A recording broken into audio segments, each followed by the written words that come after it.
The attitude right now of most governments is if you just deliver services and programs and help the poor and vulnerable, and you keep your mouth zipped about the policy implications of what you're dealing with, then you're seen as quote-unquote the good guys. But if you start saying that based on, let's say if you work in an area of domestic violence and running refuges and shelters and so on, and counseling, and you start beginning to say, well, we need a policy intervention, otherwise we can be trying to run refuges and so on for the next 1,000 years. We're only treating the symptom of the problem, we're not dealing with the root cause, which is an absence of policy such as domestic violence legislation and so on.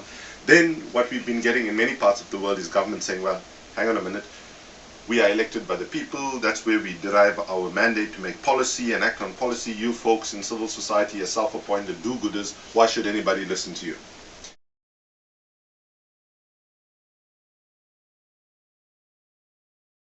And the fight back has started.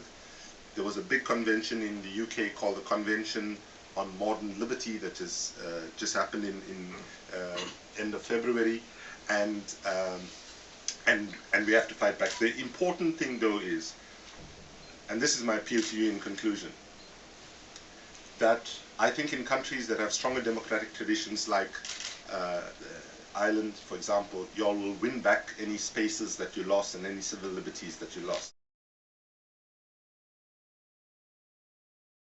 When we got democracy for the first time in South Africa, we were very excited because we were invited to lots of meetings with the government on health, education and so on. And after a few 6 months, many of us started talking about a peculiar medical condition that we were suffering, which was called consultation fatigue.